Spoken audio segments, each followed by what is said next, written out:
Ce projet podcast est une initiative créée et proposée par la SBL de Podcast Factory Org avec le sponsor de Transforma Bruxelles Innovation Playground. Et vous retrouvez tous les épisodes sur le site whatsyourstory.be. You're listening to the Podcast Factory. Bienvenue dans un nouvel épisode, le podcast high-tech. Alors le podcast redémarre tout doucement. On attend Sylvain Raton en France qui va d'ailleurs participer au festival Podren avec moi cette année. Mais dès qu'il est libre, on va redémarrer puis on construit une équipe en France. Et on a retrouvé nos amis d'une association sœur, notre grande sœur comme j'aime les appeler, BedGeek à notre micro aujourd'hui, qui sont représentés par David. Bonjour David. Oui, bonjour Michel. Azertov. Salut. Et Aline. Coucou tout le monde. Alors moi, je vous connais déjà. On a collaboré même ensemble grâce à vous. Le pod d'Excel dont on parlera tout à l'heure est né. Aujourd'hui, avant de commencer, j'avais envie de refaire un petit tour de présentation de BedGeek parce que même si on a fait un épisode dédicacé à BedGeek, j'aimerais en quelques minutes qu'on résume encore pour ceux qui n'auraient pas le temps ou l'envie d'aller écouter l'ancien épisode de qui vous êtes d'abord. Qui va prendre la parole pour me résumer qui est BedGeek et qu'est-ce que vous faites? Honneur au président. Qui on est? On est une bande d'irréductibles qui, depuis 2010... essayons de simplifier l'accès au podcast, à la fois pour le faire que pour y accéder. Et donc, on a mis en place différents outils, différentes possibilités. On fait de l'accompagnement pour les gens qui débutent. On fait de l'hébergement gratuit, même si à chaque fois qu'on dit gratuit, les gens oublient que ça marche sur un système de dons. Donc, c'est plutôt communautaire, disons. Et on fait un festival tous les ans, depuis 2013 aussi, qui s'appelle Podren. Et voilà, on essaie d'abaisser un maximum de barrières qui pourraient empêcher les gens de s'exprimer et de s'amuser avec le podcast. Et ça rejoint l'initiative et l'ambition de notre association, ASBL en Belgique. On rappelle qu'en France, c'est une association loi 1901. 1901, c'est ça. Ouais, Oui. c'est ça. Donc, c'était le début de l'histoire. Puis, vous m'avez expliqué, BedGeek, votre objectif, mais j'ai envie de vous dénoncer.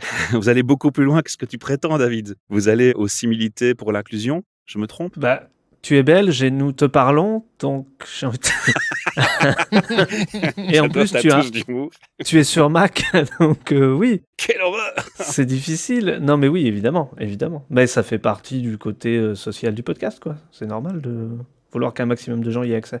Ouais, et donc on parle aussi de transcription possible. Azertov, tu voulais dire? Non, oui, c'est ça. En fait, pour moi, c'est pas une vision d'inclusion, c'est une vision que on cherche à ce que tout le monde puisse y avoir accès parce que c'est normal que tout le monde puisse y avoir accès en fait.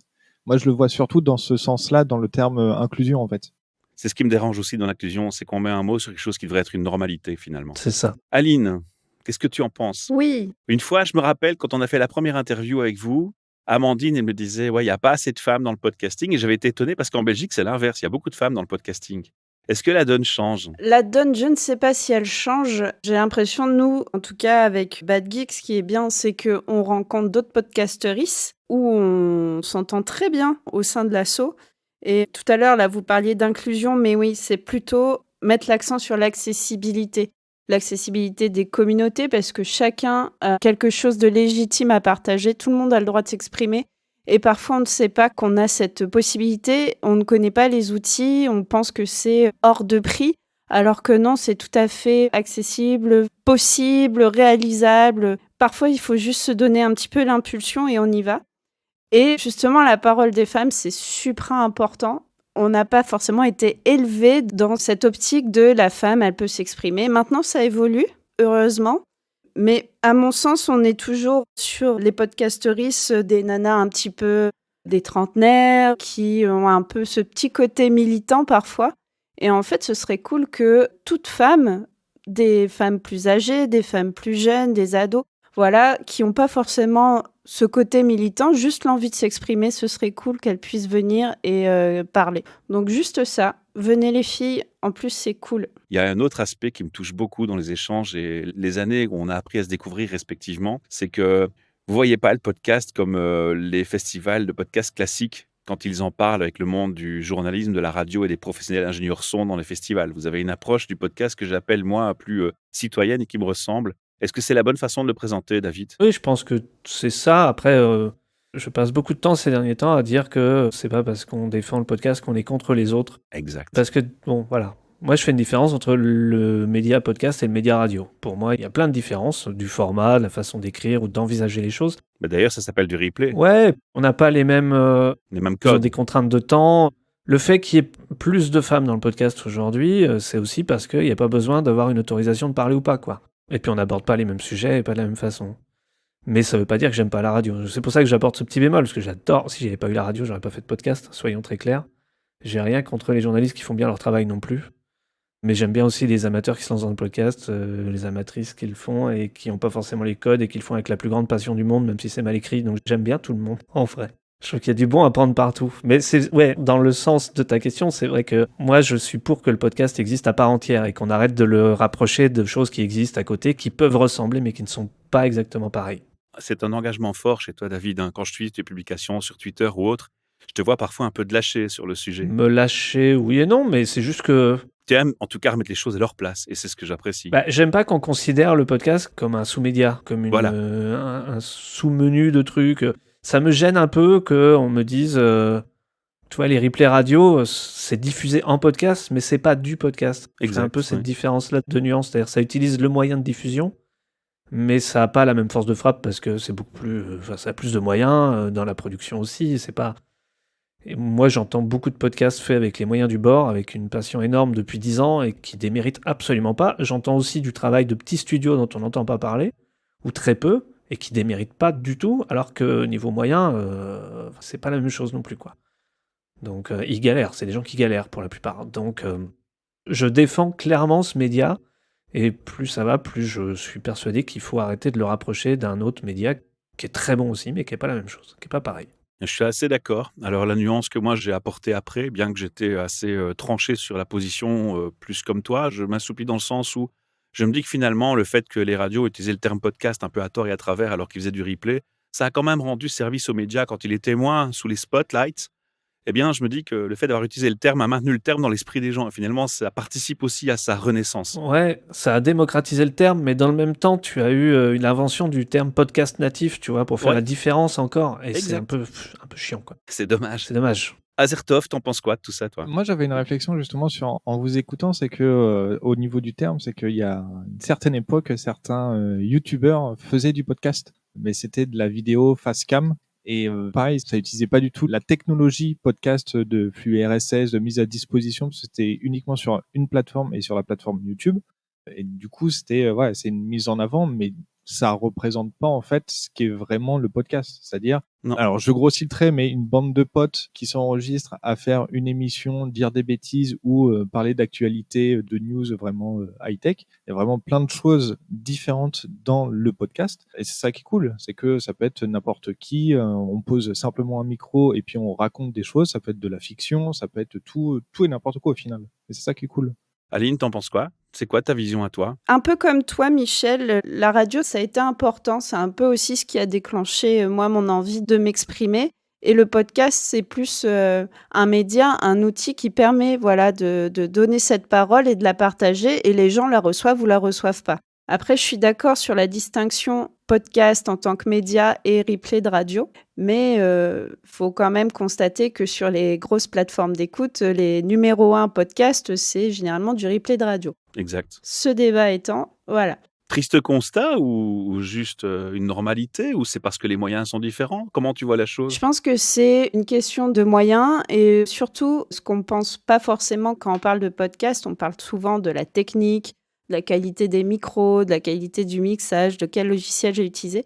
Ce qui est aussi ultra important, et ça on le met aussi en lumière chez Bad Geek, c'est ce qu'il y a autour, la communication. C'est la culture. Comment on entretient sa communauté. La culture podcast. Voilà. Et quand tu es un gros média, genre RTL, France Inter, voilà, tu as cette force de frappe que moi, avec mon petit compte Instagram, j'ai peut-être pas. Donc, c'est aussi ça. Mais le fait de mettre du replay de radio, ça encourage aussi à aller sur une plateforme, à cliquer, à se dire « Ah bah tiens ». Et peut-être que ma petite vignette, elle va apparaître à un moment donné, poussée par l'algorithme. On ne sait jamais. Mais bon, voilà. Le replay de radio, ça peut amener des gens à aller écouter voilà, sur les plateformes. Mais à côté de ça, les podcasteurs, c'est un peu des artisans, entre guillemets. Qu'on soit en groupe, qu'on soit tout seul, qu'on soit plus ou moins pro, plus ou moins amateur. Voilà, le sel, c'est de s'exprimer, de donner son expression, de donner son opinion. On t'écoute pas, ben, j'ai envie de dire tant pis. Mais Pour moi, le principal, c'est de partager ce que j'ai à partager. Ouais, c'est bien, c'est l'essentiel et je crois que c'est le but primaire, c'est la parole aux citoyens. Moi, j'aime bien dire que le podcast, finalement, c'est un média qui est démocratique parce qu'il garantit que le citoyen peut s'exprimer sans lobby, sans influence. Il y a une liberté, une vraie liberté. Il y a un sujet aussi que je voudrais aborder avec vous. Je ne sais pas si vous vous êtes rappelé de ça, mais moi, quand j'ai commencé le podcast, c'était en 2007. Et il y a une version de GarageBand qui est... Alors, je sais que vous n'avez pas les Mac, hein. Il y a une version de GarageBand qui était sortie pour le podcasting par Apple. Et dedans, tu pouvais mettre le son, de la vidéo, des images et des liens cliquables. Vous avez connu cette période? Non, j'ai pas connu ça du tout. En tout cas, j'ai pas utilisé GarageBand déjà à l'époque, donc non. Alors pourquoi je parle de ça? Parce qu'à un moment donné, le podcast est devenu dans la tête de tout le monde du son, que du son. Alors qu'en fait, il y a du vodcast, il y a d'autres médias peuvent être inclus dans le fait de s'abonner, de télécharger, de consulter quand on veut. Oui, puis ça reste. Quelle est votre définition du podcast pour vous trois? Ouais, c'est un peu ma vision en fait. Le podcast, c'est juste un moyen technique au final. Vraiment, à la source, c'est on donne une URL internet sur un site et sur ce site-là, ça correspond à une page qui recense plein d'éléments. Exact. Donc à la base, c'était que du texte qui pointait vers des pages internet avec des articles. Et petit à petit, en fait, on a rajouté un média. Donc c'était média audio, mais aussi vidéo déjà à la base. C'est juste que la vidéo, en fait, ça demandait une technique en plus et un poids supplémentaire.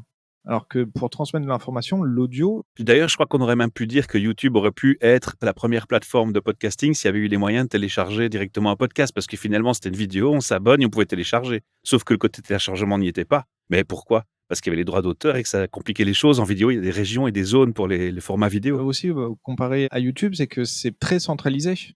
Alors que aussi le pouvoir du flux RSS, c'est que n'importe qui peut le faire sur son hébergement propre et envoyer en fait les informations on va dire depuis chez lui, de façon décentralisée. Ouais, et c'est le côté démocratique que j'aime bien moi aussi. Alors moi, je suis absolument pas dans la technique. Pour moi, le podcast, c'est surtout de l'audio parce que une vidéo, ça me force entre guillemets à être posée et à être hyper active et attentive à ce que je regarde et ce que j'écoute. Ouais. Moi, le podcast, il faut que ce soit... J'aime bien le terme québécois de balado-diffusion. Ouais. Il faut que je l'ai dans les oreilles, mais que je puisse faire autre chose en même temps. Je vais pas avoir une écoute passive, une écoute active, ça c'est selon. Mais moi j'écoute beaucoup de podcasts, soit en voiture, soit au travail, en faisant la vaisselle. Enfin voilà, dans ma vie de tous les jours, c'est ce qui m'accompagne. Alors pourquoi est-ce que j'aborde ce sujet pour les podcastrices, pour les podcasteurs et auditeurs et auditrices qui nous écoutent? C'est parce qu'en fait, vous avez remarqué que YouTube a mis en avant le fait que maintenant on peut créer une playlist qui s'appelle Podcast et qui est le fait de mettre sa chaîne podcast en format vidéo sur YouTube. Vous en pensez quoi, David? Tant que les gens ont plus de possibilités d'y accéder, je suis plutôt content. Il y a déjà plein de podcasts qui font juste une conversion avec un logo et qui se mettent sur YouTube comme n'importe quelle plateforme. Exact. Ce qui m'a toujours dérangé sur YouTube, c'est que c'est la seule plateforme, si on la considère comme une plateforme de diffusion de podcasts comme une autre, c'est la seule où il faut mettre en ligne chez eux. Là où l'avantage du podcast, c'est on a un flux, on met à jour sur un hébergeur ou sur son site, et puis après, toutes les autres applis viennent se servir à se mettre à jour. Donc ça divisait... le fait de mettre sur YouTube comme ça, au fur et à mesure ces épisodes, ça divise un peu l'audience, quoi. C'est compliqué. Là, s'ils veulent... je crois que... C'est pas encore le cas. Je crois pas qu'ils sont encore déjà compatibles avec les flux RSS, mais ils en ont parlé puisqu'ils voulaient abandonner Google Podcast cette année et donc tout passer chez YouTube. Exact. À partir du moment où on peut indiquer son flux RSS et qu'ils font une conversion ou un habillage lambda et que ça devient une plateforme comme les autres, moi je suis tout à fait content. Après, dans les faits, si on se met à la place de celles et ceux qui écoutent du podcast, pour eux, c'est pas des questions qui se posent. Si ils ont pas envie d'avoir Spotify parce qu'ils ont déjà YouTube et que ça leur donne accès à un podcast, tant mieux pour eux. Moi, ça me va très bien. Et j'ai remarqué d'ailleurs, moi je me suis mis à référencer les chaînes podcasts que je crée sur plusieurs plateformes et même parfois des petites plateformes en me disant je n'ai rien à perdre, ça prend un peu de temps, référence en flux RSS. Et puis je remarque que j'ai des surprises et des plateformes dont on entend rarement parler ou au moins souvent quand on n'est pas un féru de podcast ou un habitué qui tout d'un coup déclasse dans le classement des top plateformes d'écoute Amazon ou Apple. Et ça, c'est assez surprenant. Ouais. Mais il y a une émergence aussi depuis quelques temps de technologies plus open source dans le podcast et du coup tu as plein de petites applications open source qui sont créées et des gens qui s'intéressent à ce sujet-là vont plus s'intéresser à ça. Je reviens à ta question sur YouTube. Aujourd'hui, j'ai plus de mal ou plus de grief personnellement vis-à-vis d'un Spotify qui, je trouve, veut enfermer le podcast dans une structure et utilise d'ailleurs des façons de faire un peu limites comme utiliser des fichiers en cache, c'est-à-dire que pour rentrer dans la technique, un fichier en cache, c'est-à-dire que ce que vous écoutez sur Spotify est peut-être pas exactement la version que le podcasteur ou la podcastrice veut que vous entendiez parce que peut-être qu'elle a fait une mise à jour, mais Spotify met 1 ou 2 jours à prendre ça en compte. Voilà, c'est des questions éthiques qui peuvent poser problème. J'ai pas vu ça sur YouTube. La différence, c'est que YouTube, si tu veux faire une mise à jour, tu supprimes ton fichier et t'en fais un. Donc tu perds tes stats. Ça, c'est autre chose. Alors, pour passer à la seconde partie de cette émission, je vais donner la parole à Aline pour débuter. On s'est rencontrés, Aline, Azertov et toute l'équipe BetGeek à Podbixel, un festival qui a pris naissance grâce à vous et je ne vous en remercierai jamais assez. J'ai une Alors, grande j'ai gratitude prévu envers ça. un jingle. Dès que tu commençais à te sous-estimer, parce que Pod Bruxelles, Mais je bien. me sous-estime pas, je dis je vous remercie. Voilà, c'est gratuit, c'est pour toi. Ça ne va pas bien, Michel. Je te l'ai prévu. Parce que Pod Bruxelles sans toi, ça se faisait pas. Nous, on a apporté 30%, donc commence pas à jouer avec ça. Ouais, mais c'est kiff-kiff, quoi. Je veux dire, merci, quoi. Ça ne va pas bien, Michel. De rien, Michel, de rien. Il recommence, il recommence. Ouais. Là, je me suis fait piéger. Alors, Aline, moi, ça m'a permis de te rencontrer, toi, Amandine et toute l'équipe, avec tout le monde.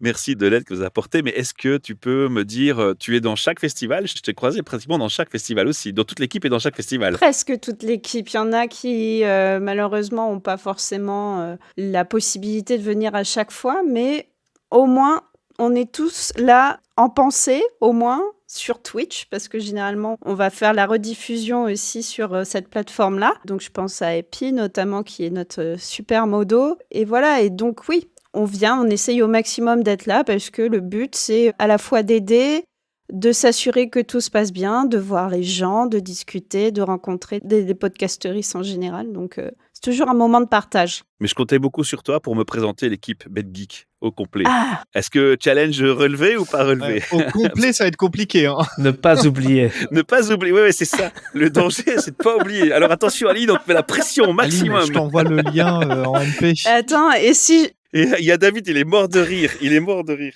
Ah, je suis content que ça tombe pas sur moi. Non, mais c'est surtout que si j'oublie quelqu'un ou que je cite quelqu'un en plus... Mais il va nous pardonner. Il va nous pardonner. Il y a que des gens bienveillants chez BetGeek. alors, bienveillant n'est pas un mot à utiliser. Je le sais, je l'ai fait exprès. Il y a David qui m'avait coaché il y a longtemps là-dessus. Je m'en rajoute. Il m'a piégé. Il m'a piégé, je le piège, tu vois. Alors... Allez, on donne la Juste parole. pour dire, la bienveillance, c'est un mot galvaudé, utilisé à tort et à travers. Donc, nous, on est réellement bienveillants, mais on veut pas le dire. Voilà. D'accord, mais bon, Ça dans ta ne va pas bien, Michel. Non, Dans ça ma va, arrête le bienveillance. jingle. Bon, vas-y, raconte, c'est qui BetGeek? Donne-nous les noms. Des noms, des noms. Des noms. Dénonce. On a notre cher président, notre cher David, Ouais, le petit là, le petit David. le grand David. Il est grand par le talent. Il y a Azertov qui est écroulé sur son bureau de rire. Là. Il y a Azertov, justement, qui s'occupe à merveille de la technique lors des soirs de match, j'ai envie de dire. On a Randall également, Randall Flag, notre monsieur, À tout monsieur faire. Petite Blague. Ouais, Donc, on on lui t'embrasse, fait coucou. Randall. T'es un grand comique. Amandine, bien sûr, Madame Com, notre chère Amandine La qui magicienne de la com. anime les réseaux sociaux, qui anime aussi les intercréneaux lors des festivals. Happy, dont j'en ai parlé tout à l'heure, notre modératrice de choc et de charme sur Twitch, entre autres. Monsieur Streaming. Monsieur Streaming. Madame Happy. Happy. Oui, mais il y a aussi... Pépé. Voilà, Pépé. On a notre péremptoire national qui est un peu Le petit prince du on podcast. va dire, c'est le petit prince du podcast. Il va adorer. Bon, on s'est fait des ennemis ce soir, les gars. David, prépare-toi, il y a des démissions qui vont arriver.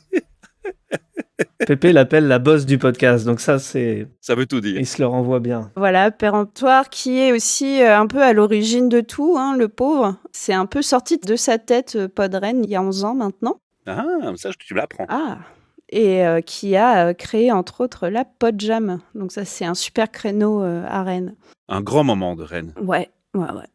Et après, je sais pas, qui j'oublie, voyons. Clégo. Clégo, mince, Eh oui, notre tatoué favori, tatoué à l'hermine. c'est vrai qu'il s'est tatoué ça. Ouais. C'est vrai. Ouais. Clégo, et puis j'en oublie tellement, j'imagine encore. Bah, ils feront un petit commentaire et comme il y a un lien de voicemail en dessous du podcast, ils pourront l'utiliser pour laisser un message. Je dirais, vous m'avez oublié ou quoi? Après, il y a tous les gens qui font pas forcément partie Oui. de l'asso sur le papier, mais qui aident. Enfin, Bah je oui. pense à Tocheux qui est au bar à Podren, je pense à Anna qui gère la team cuisine, qui fait un travail de fou, et toute son équipe évidemment. Enfin, Et qu'est-ce qu'on y mange bien. les gens ils viennent plus pour la bouffe que pour le podcast. Ça, c'est pas juste, hein. Mais quand tu fais un retour sur l'expérience, t'as 5 sur 5 pour la bouffe et le reste, ouais, c'était pas mal, mais ça, je me différais bien. Par contre, la bouffe, non, c'est génial. Il n'y a jamais de problème en bouffe. Non, d'accord.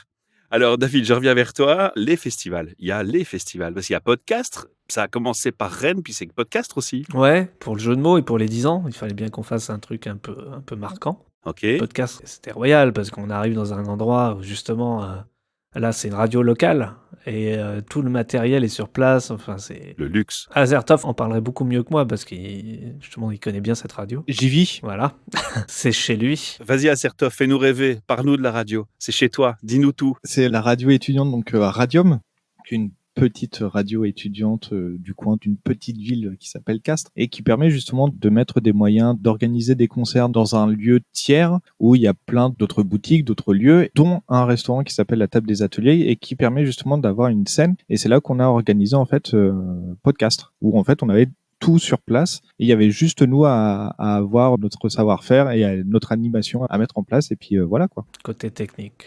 Et j'ai rencontré des gens d'une grande gentillesse. C'était vraiment génial de participer à ce festival. C'était plus petit, plus intime, plus vivant. Et Ouais. moi, j'ai bien aimé. Vraiment, j'ai passé un super moment. C'était le Podren d'il y a 6 ans, quoi. C'est vrai? C'était un peu ça. Ouais, Mhm. c'est ça, parce que ça a grossi assez vite, Podren. Mais c'était ça, il y avait une 60aine de personnes, donc ça restait assez intime, on avait le temps. Et surtout, moi, ce qui m'a fait plaisir, je croise beaucoup de gens dans le podcast qui me disent « Ouais, mais dans mon coin, je suis tout seul. » Et il suffit d'organiser quelque chose dans une ville comme Castres, où il se passe pas grand-chose en général, malheureusement. Et là, il y a des gens qui se ramènent, ils sont 60 dans une salle, ils se rendent compte qu'ils sont pas tout seuls à faire le même truc dans leur coin, quoi. Et ça, c'est hyper encourageant. Et donc, ça rejoint le message qu'on a depuis plusieurs années maintenant, même depuis Podren, à dire aux gens, allez-y, quoi. Allez-y, rencontrez-vous. Dites, je suis là, rien que ça. Et puis vous allez voir tous ceux qui sont autour, toutes celles qui sont autour et qui pensaient être toutes seules et qui se pointent, quoi. David, est-ce qu'il y aura un futur pour Podcastre? Parce que quand je te questionne, j'ai l'impression qu'il y a une hésitation. C'est moi qui me trompe. Ah, il n'y a pas d'hésitation, il y a plutôt un regret. Un regret de ne pas pouvoir le refaire cette année. Ah, c'était ça. Parce que D'accord. on a été tellement bien accueillis, ça s'est tellement bien passé. Et puis pour le fait, comme je te dis, d'avoir dit à des gens, bah, vous n'êtes pas seuls. Mhm. Voilà, nous on a fait podcast parce que c'était les 10 ans de Podren, on voulait marquer le coup. Et puis c'était une façon un peu de tester si l'asso avait les moyens humains de pouvoir organiser 2 événements dans l'année, voire 3, parce que Pod Bruxelles aussi, on aidait un peu, mais bon, je le compte pas comme un événement que nous on a fait. Mais il y en a au moins 2 qu'on a préparé à 100%, quoi. Et je voulais voir si l'asso était était prête et si les gens qui sont dans l'asso étaient partants et s'ils avaient l'énergie pour le faire. Parce que c'est beaucoup de bénévolat et beaucoup de passion, donc tu peux pas non plus écraser ça sous le poids du travail, quoi. Maintenant, on sait que oui. Mais si on pouvait, j'adorerais. Oui, je pense qu'on retournera à Castres, ça c'est sûr. Super. Alors après Podren, après Podcastre, il y a eu PodBXL. On recommence PodBXL le 6 juillet 2024, un samedi. Et puis, surprise, j'entends Pod Paris. Mais il y avait déjà un Paris Podcast Festival, Aline, David, Acertov. Est-ce que c'est un sujet tabou? Du coup, personne n'ose prendre la parole. Il y a un grand Pour silence. le coup, non, je pense pas que ça soit un tabou. Je pense que c'est 2 visions différentes. Voilà, c'est là-dessus que je voulais en venir en fait. Mm. Qui prend la parole pour m'expliquer la différence des visions? Aline, tu te sens à l'aise? Oh bah oui, allons-y. Non, on est assez différent du PPF parce que nous, on s'adresse vraiment à la communauté du podcast en général, pas seulement à une vision professionnelle ou radio. On va vraiment être sur transposer le modèle un peu Podren, mais à la sauce Paris. Forcément, on ne pourra pas faire un Podren bis à Paris parce que plein de raisons évidentes s'imposent à nous, notamment les coûts, etc., etc. Mais à Pod Paris, c'est tout le monde est accueilli, tout le monde est le bienvenu, tout le monde peut venir pour assister à des enregistrements en live, à des tables rondes, à des ateliers. Enfin voilà, c'est vraiment l'esprit de Podren à Paris. Et c'est, on a choisi octobre à nouveau parce que l'année dernière, on a fait Podcastre à la même période. Donc, on veut répliquer ce modèle d'un 2e festival à minima par an, au mois d'octobre. Ça tombe en même temps, c'est pas de notre faute, enfin voilà. Je connais pas en fait cette festival qui existait avant. Est-ce que tout le monde pouvait y aller? Oui, je pense que oui. Hein. Oui, tout le monde Oui. pouvait y aller, mais c'était clairement, et c'est un choix éditorial, orienté business. D'ailleurs, je me souviens d'un rapport qui avait été fait, je sais plus qui était à la base de ce rapport, où ils avaient, de façon très maladroite, dit qu'ils avaient analysé le média en laissant de côté ceux qui ne faisaient pas partie de la chaîne de valeur. Et la chaîne de valeur, c'est hyper maladroit, parce que pour moi, il y a des tas de podcasts qui ne demandent pas d'argent, qui n'en veulent pas, qui le font par passion. Mais c'est une valeur humaine qui est inestimable, et tu peux pas analyser. J'ai encore vu ça il y a pas longtemps, en France, un organisme qui analyse le média podcast, mais seulement sur le biais de ce qui peut être rentable. Ou des statistiques. Du coup, tu analyses un média, tu donnes un avis sur un média, mais tu laisses de côté 70% de ceux qui le font.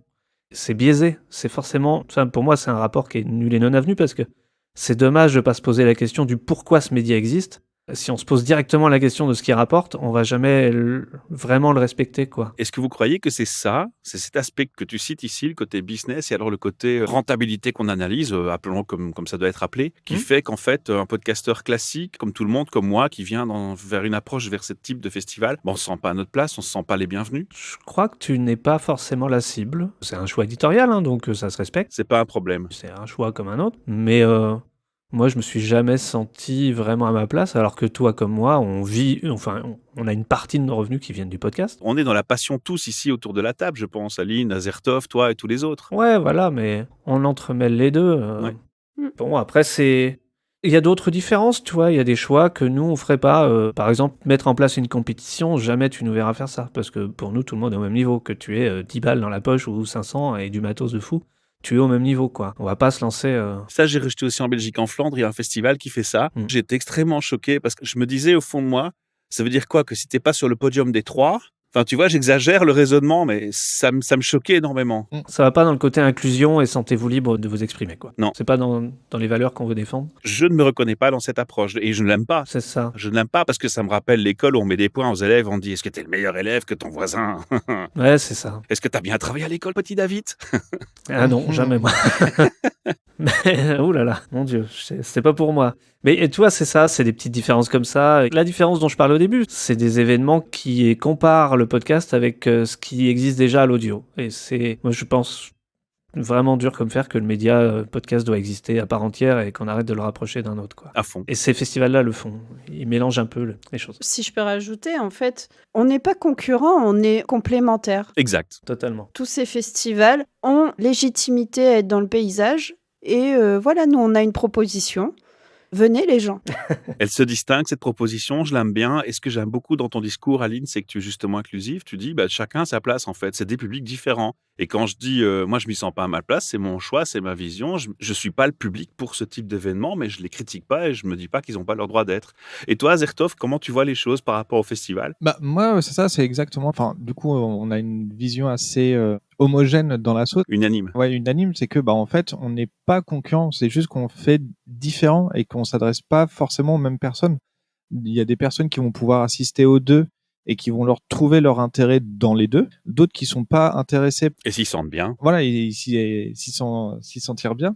Et d'autres personnes qui vont dire, non, je préfère telle vision qui va être le PPF ou une autre vision qui va être plus Pod Paris ou une autre vision où c'est juste vraiment à la cool, une rencontre dans un bar où on va juste boire 2-3 trucs et échanger et on va se remettre ça dans 2 semaines. Et voilà, c'est juste des propositions, le fait de pouvoir se rencontrer, d'échanger sur notre média. Ouais, pas mal. Alors pour conclure tout doucement cet épisode, parce qu'il va être un peu plus long que les autres, mais j'adore échanger avec vous et si on me laissait le choix, je pense qu'on parlerait sur un podcast de 2 heures. C'est vous qui me diriez peut-être Michel, arrête maintenant, c'est bon. C'est là que tu dois remettre le jingle, David. Ouais. Ça ne va pas bien, Michel. On se sera bien marré avec ces trucs-là. David, le festival Pod Paris, on l'a dit, c'est un challenge. C'est un challenge parce que ça force 2 réflexions. La première, c'est l'approche même des festivals propres à l'identité BetGeek, où il n'y a pas trop, l'argent n'est pas au centre. Et là, ça va le devenir obligatoire parce qu'il y a un coût. C'est challenge, mais c'est une opportunité. C'est hyper motivant d'aller vers quelque chose qu'on connaît moins, parce qu'on sait que être à Paris, ça fait poser beaucoup de questions. Effectivement, tu as le coût qui est pas le même, Ah non, c'est explosé. parce que rien que la location du lieu, c'est quasiment x10 par rapport à Rennes. Tu as le fait que tu dois répondre à un autre public, parce que tu as potentiellement justement le public des autres festivals ou des gens plus professionnels qui ont du mal parfois à sortir de Paris ou de Lyon ou des endroits où la production est centralisée. Donc ils viennent pas souvent à Rennes, voire parfois même pas du tout. On sait qu'on doit réajuster aussi un peu le curseur. Mais moi j'aime le... D'ailleurs on en a déjà parlé avec des potentiels sponsors, parce qu'on est en pleine recherche de financement. Donc on va taper à la porte de ceux qui font le média. C'est eux qui doivent avoir le mot. Et notre vision, c'est plus il y en a, entre guillemets, plus on s'écoute les uns les autres. Parce que la vision que j'ai moi du podcast est forcément différente de la tienne. Un studio à Paris, un studio à Lyon. Exact. Tu vois, on est tous différents. Et le truc, c'est pas de tirer la corde du plus fort possible, c'est de trouver le bon mélange qui représente au mieux le média tel qu'il est, quoi. C'est un challenge, mais c'est génial. Ça nous sécurise aussi dans le fait ça nous fait nous remettre en question. Et la vision du média et tout, donc humainement, ça peut être très fort comme moment. Ma question, elle était liée au fait que c'est la première fois que, depuis que je vous connais, vous allez être confronté à faire justement une recherche de sponsors. On sait qu'avec Podren, il n'y a pas de recherche de sponsors, enfin pas à ma connaissance, PodBXL non plus, Podcastre non plus. Et puis là, tout d'un coup, il y a cette demande, ce besoin qui est un besoin avant tout, et c'est pas de gaieté de cœur qu'on va devoir mettre un côté business sur le côté, si. Oui, mais en même temps, c'est une façon de dire aux gens, c'est à vous. C'est la même chose si tu regardes Podren. Ça vous appartient. Ouais. Podren, on n'a pas de sponsor à proprement parler, mais en vrai, il y a toutes les personnes qui font des dons sont sponsors de l'événement. C'est juste. Et pour Pod Paris, c'est normal de taper aux portes des studios, aux portes des différents acteurs du média. C'est aussi, il y a une cagnotte à côté pour que les podcasteurs, podcastrices indépendants puissent aussi faire partie de l'aventure. Et à nos yeux, il n'y en a pas un qui est moins sponsor qu'un autre, quoi. Pas mal. Après, c'est Aline qui s'occupe de ça. Donc, si tu veux laisser la parole à celle qui rame. J'allais justement donner la parole à Aline pour voir un peu son feeling par rapport à cette démarche, justement. Est-ce que c'est difficile de trouver les sponsors ? Comment ça se passe ? Alors, pour tout dire, moi, ça me rappelle mes activités dans d'autres assos. On était un peu plus dans la recherche aussi de financement pour pouvoir justement faire nos actions. Donc, moi, je réutilise un peu mon savoir-faire. Et en même temps, ça me rappelle aussi mon boulot de tous les jours. Donc, Qu'est-ce que tu fais tous les jours, Aline ? Je recherche des sponsors. grosso modo commercial. C'est ce qui est bien aussi dans Bad Geek, c'est que tu vois, par exemple, David ou Azertov, ils ont cette composante un peu technique, un peu de vision du podcast qu'ils peuvent mettre en œuvre au sein de Bad Geek. Moi, ma composante un peu commerciale, je n'avais pas encore l'occasion de la mettre en œuvre. Et là, avec Pod Paris, je peux le faire. Donc, c'est aussi un truc que je peux mettre en avant, donc c'est cool. Et voilà, et c'est vraiment un challenge parce que c'est aussi des gens... des acteurs auxquels je n'avais pas forcément accès avant, à des gens avec qui je n'ai pas encore discuté, donc un nouveau monde s'ouvre à nous. C'est super sympa aussi de discuter avec eux parce qu'on confronte justement les points de vue. Et puis, comme le rappelait David, on a aussi la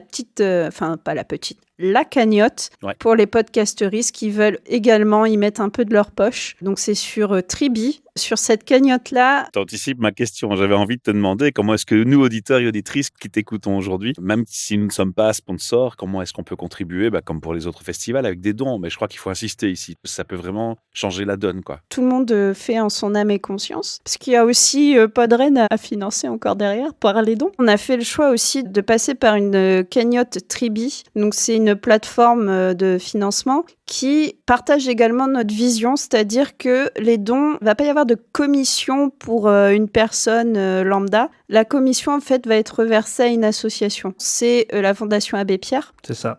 Donc, toute notre démarche, c'est toujours pour donner accès et pour rétribuer aux personnes qui n'ont pas cette chance dans la vie de tous les jours. Donc voilà, c'est un peu la continuité de toutes nos actions. J'aimerais vraiment lancer un appel aux auditeurs et auditrices parce que je vous connais un petit peu, vous n'allez pas le faire de vous-même, donc moi je vais le faire pour vous. Soyez sympas, pensez à tout ce que Bad Geek fait pour les podcasteurs et podcastrices, pour la démocratisation et l'inclusion qui est à côté aussi dans leur démarche. Et j'ai envie de dire, n'oubliez pas que vos duos, comme David le disait tantôt, c'est gratuit, mais on peut contribuer, on peut participer. Et pareil pour les festivals, ils sont là pour vous. Mettez votre touche. Le côté financier peut être une façon aussi de les aider à continuer, à pérenniser. Alors voilà, moi je vous invite personnellement à être généreux. David, Azertov, Aline, un mot de la fin chacun ? Oui, alors Podren, c'est le 30 et 31 mars. N'oubliez pas de vous inscrire sur le site. Et Pod Paris, ce sera le 12 et 13 octobre 2024 à la Bellevilloise. Pour Podren, pensez à vous inscrire aussi à la Podjam si vous êtes intéressé. C'est en même temps de l'inscription à Podren. Voilà, vous avez toutes les informations sur le site podren.fr. Moi je suis trop timide. Alors David, toi t'es trop timide. Ça ne va pas bien, Michel. ça y est, il l'a sorti. Ah ça non. y est. Ah non. Oh. Pas à toi. Moi, je dirais, on venait de parler de Tribi, mais je crois pas que c'est en allant sur le site Tribi, on puisse chercher PodParis. Donc, passez sur podparis.fr et il y a un petit onglet financement qui vous guidera. Bien vu, bien vu. Dites-vous pas que ça sert à rien. Hein, le moindre, vous mettez 5 €, c'est déjà beaucoup. C'est 1 € pour l'abbé Pierre et 4 € pour PodParis. Donc, ça peut aider, mais si vous avez plus, donnez plus. Ça pourra toujours servir. Sinon, j'ai pas grand-chose d'autre à rajouter. Non, surtout... Si je pouvais rajouter un truc, et c'est un peu le moteur de l'assaut depuis 10 ans, c'est si vous avez un besoin dans le podcast, si vous posez une question technique, si vous avez une question sur ce que vous faites, est-ce que ça vaut le coup, n'hésitez pas à en parler parce que c'est comme ça qu'on avance tous, on se trouve des solutions les uns les autres, on met en place des choses qui nous entraident, et ce qui peut demain aider telle personne pourra aider tout le monde, quoi. Donc surtout ne restez pas dans votre coin à pas savoir quoi faire et à rester bloqué. C'est pas comme ça qu'on avance. Bon mot de conclusion. Et moi, je vais rajouter un dernier point. Il y a une synergie entre nous qui existe. Tu m'as déjà envoyé des gens pour PodBXL venant de France récemment. On collabore, on l'a dit depuis le début, assez proche. Ça, c'est chouette, ça me réjouit. Et de notre côté, en Belgique, avec l'association de Podcast Factory Org, on va mettre en place tous les derniers dimanches du mois à partir de février 2024, une journée complète où je me dévoue aussi et je me dédicace toute ma journée pour répondre aux questions et aider les podcasteurs et podcastrices qui auraient besoin de conseils ou d'aide. Tout le monde y est le bienvenu. Donc, on est tout à fait dans la même logique et alignement. Et c'est gratuit. Merci. Merci à vous. Merci à toi. Merci à toi. Merci Michel. Et on se retrouve à Rennes alors. C'est ça. Je vous souhaite une belle soirée pour ce dimanche et puis à bientôt. À plus. Ciao. You're listening to the Podcast Factory. Ce projet podcast est une initiative créée et proposée par la SBL de Podcast Factory Org avec le sponsor de Transforma Bruxelles Innovation Playground. Et vous retrouvez tous les épisodes sur le site whatsyourstory.be.